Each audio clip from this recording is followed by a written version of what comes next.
welcome.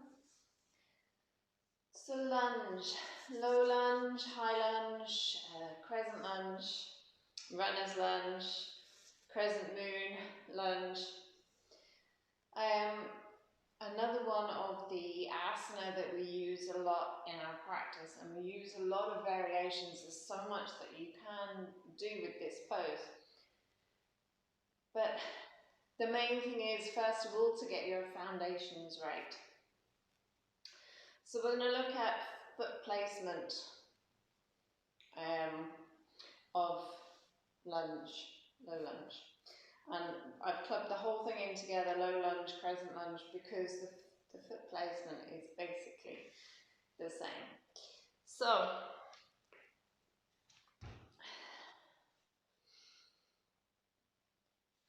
now to set up, first of all, you'd make sure that your ankle, whichever foot you have forward, so in this case it's my right foot, ankle is underneath the knee. What I see a lot of is this.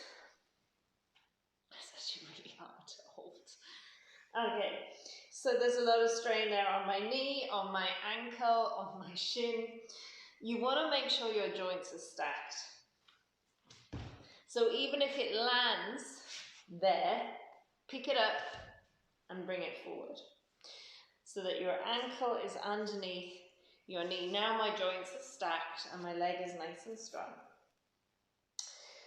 And a lot of the time, we'll lower the knee. So not always, but we lower the knee. When you lower the knee, the top of the foot goes flat. What you want to be mindful for with the foot is turning the foot in like I do, collapsing on your ankle. I do it a lot. So I'm always conscious of making sure that the top of my foot is flat. Okay, and then coming up high.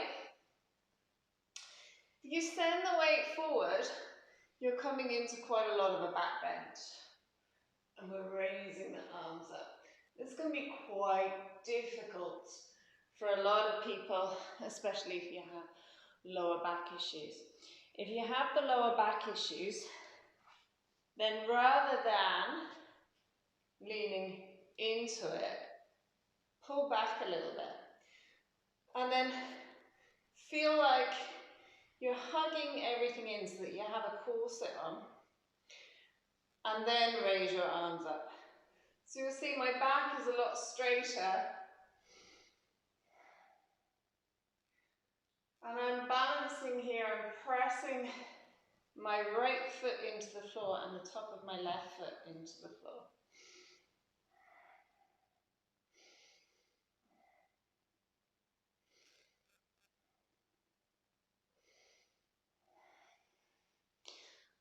Okay. So the other version that we do is to lift the back knee off the floor. So if I was staying on the ground, if I was staying low down, if I was keeping my hands fingertips on the floor, then all I do is just simply lift my knee. If I'm going to come up for a high lunge, I'd walk that back foot in just a touch. So I'm on the ball of my back foot and my back foot is nice and strong. I'd make my way up. And again, the same thing. If you bend into the knee more and lean into it more, you've got more of a back bend. If you want less of a back bend, then pull back. Draw, so imagine you've got a zip here, pull up and raise your arms up. So your options with your arms to raise them up is either to look between your hands or look straight ahead. And if you find raising the arms is a little too much on the lower back, don't. Keep your arms down.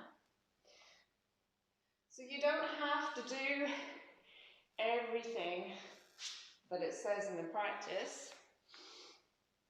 You do what feels right for your body. So when you raise the arms up, if you think, that's a little bit much on my lower back, keep your hands down, work on the balance first. So that's the basics of low lunge. And we'll do a couple more videos about coming into it, coming back out, and then we'll have a little play around with a few drills using lunge. Okay.